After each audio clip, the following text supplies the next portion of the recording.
الحمد لله والصلاة والسلام على من لا نبي بعده وعلى آله وأصحابه ومن والاه أما بعد. عن ثوبان رضي الله تعالى عنه أنه قال رسول الله صلى الله عليه وسلم: من جاء يوم القيامة بريئا من ثلاث، من جاء يوم القيامة بريئا من ثلاث دخل الجنة: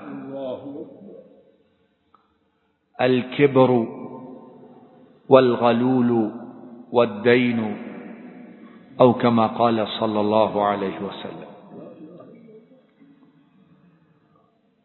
وهذا الحديث قد رواه الإمام الترمذي والنسائي وابن حبان في صحيحه واللفظ له.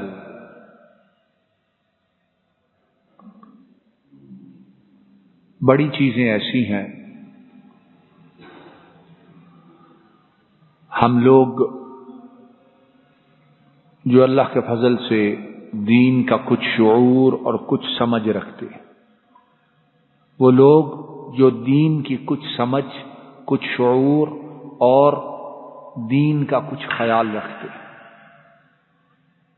نماز، روزہ، زکوٰۃ، حج، ان چیزوں کا اہتمام کرتے ہیں، اور کرنے کے بعد پھر ہم میں سے بڑے ایسے ہیں کہ وہ سمجھتے ہیں ہم پکے پختہ مسلمان ہیں، اب جو جی چاہے کرتے رہیں، اور اسی غلط فہمی کے سبب بڑے گناہ ایسے کرتے ہیں کہ وہ گناہ آدمی کو جہنم میں لے جانے کا سبب بن سکتے ہیں، اور اللہ نہ کرے کہ بن جائے۔ انہی گناہوں میں سے جنہیں ہم اپنی بے وقوفی کی وجہ سے معمولی سمجھتے ہیں، لیکن حقیقت میں وہ بہت بڑے ہیں،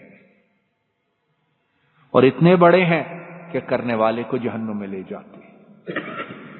آئیے اس حدیث مبارک کی روشنی میں ان 3 گناہوں کو سنیں، ان کو جانیں، اور پھر اپنے آپ کا جائزہ لیں کہ کیا وہ گناہ ہم میں تو پائے نہیں جاتے۔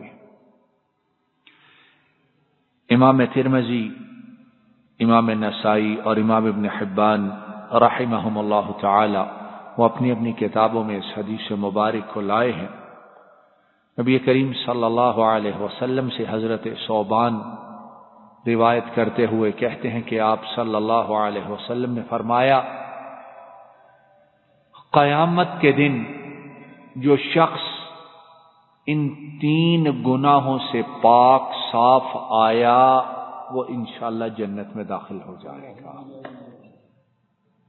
3 گناہوں سے جو اپنا دامن بچا کے آیا، جس کے نامہ اعمال میں وہ گناہ نہ ہوئے، تو فرمایا وہ جنت میں انشاءاللہ داخل ہو جائے گا۔ اس کا معنی یہ ہے کہ جس کے نامہ اعمال میں وہ ہوں گے وہ جنت میں جا سکے گا، یہی معنی ہوا نا۔ جس کے خالی ہیں وہ جنت میں جائے گا، اور جس کے نامہ اعمال میں ہے وہ کیا ہوگا اس کے ساتھ؟ اور وہ گناہ کون سے ہیں؟ فرمایا 3 میں سے پہلا جو ہے الکبر، غرور، تکبر، نخوت، اور اپنے آپ کو سب سے بلند و بالا سمجھنا۔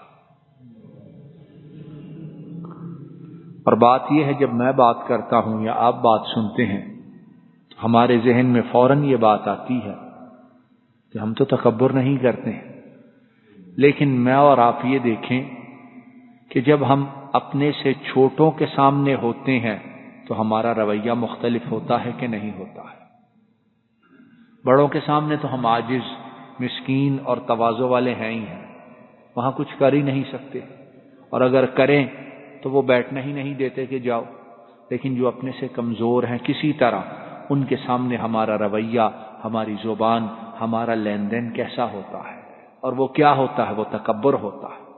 کسی کو مال میں کم سمجھنا، کسی کو طاقت میں کم سمجھنا، کسی کو علم میں کم سمجھنا، کسی کو منصب میں کم سمجھنا، کسی کو اجتماعی اور معاشرتی اعتبار سے کمزور سمجھتے ہوئے ایسے انداز سے ایسا رویہ رکھنا کہ جس کے ساتھ رکھا جاتا ہے وہ محسوس کرتا ہے کہ یہ میرے ساتھ کیا کر رہا ہے، اور ہم کہتے ہیں ہم نے کیا کیا ہے۔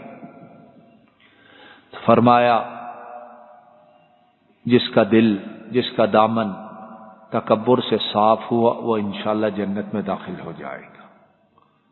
دوسرا گناہ، دوسری خرابی، دوسرا نقص، دوسرا عیب، الغلول، خیانت۔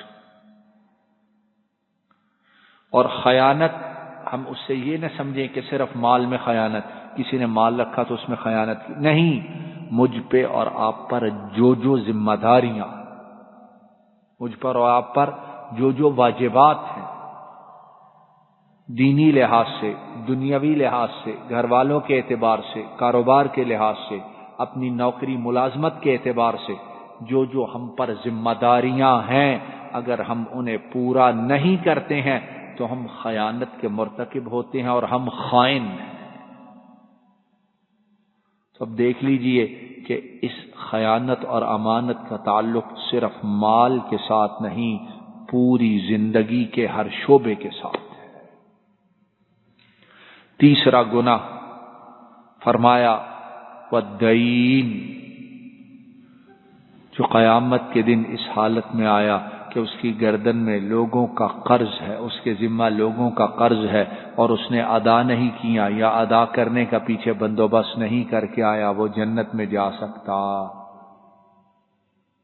تو اب جو لوگ بڑے شوق سے لوگوں کا مال، لوگوں کا حق ویسے ہی مار لیتے کہ لے کے تو دکھائے ہم سے ایک بار، کیا کر لے گا، ہے کہ نہیں ایسے؟ یا چھوٹی سی بات ہے پھر کیا ہو گیا، جس کی گردن میں کسی کا قرض ہے، کسی کی ادائیگی ہے، وہ جنت میں جا نہیں سکتا ہے۔ اور اس سلسلہ میں اور مزید احادیث ان میں بڑی وعید آئی ہے،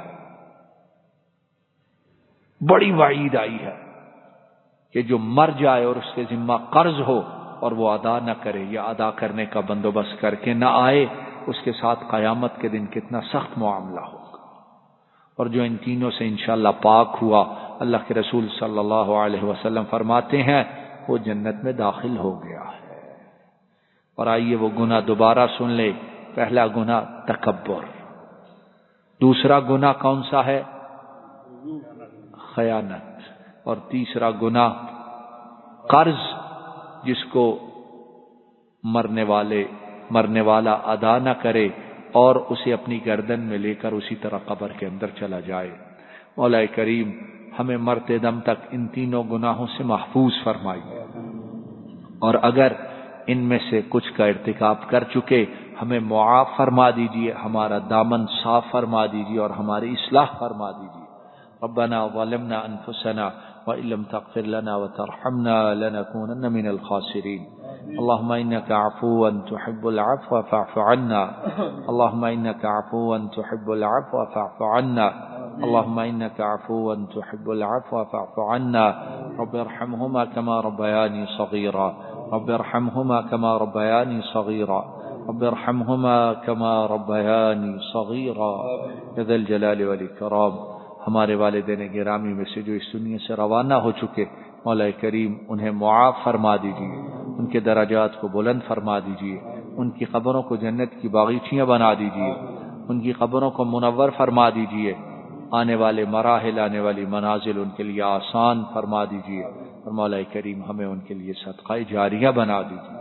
اللهم اذهب البأس رب الناس واشفيه واشفنا واشفهم انت الشافي لا شفاء الا شفاؤك شفاء لا يغادر سقما اللهم احسن عاقبتنا في الامور كلها واجرنا من خزي الدنيا وعذاب الاخره ربنا هب لنا من ازواجنا وذرياتنا قرة اعين واجعلنا للمتقين اماما اللهم انا نعوذ بك من المأثم والمغرم ربنا آتنا في الدنيا حسنة وفي الآخرة حسنة وقنا عذاب النار وصلى الله تعالى على نبينا محمد وعلى آله وأصحابه وأهل بيته وأتباعه إلى يوم الدين. آمین یا رب العالمین. جزاک اللہ خیر و بارک فیک. جزاک اللہ خیر و بارک فیک.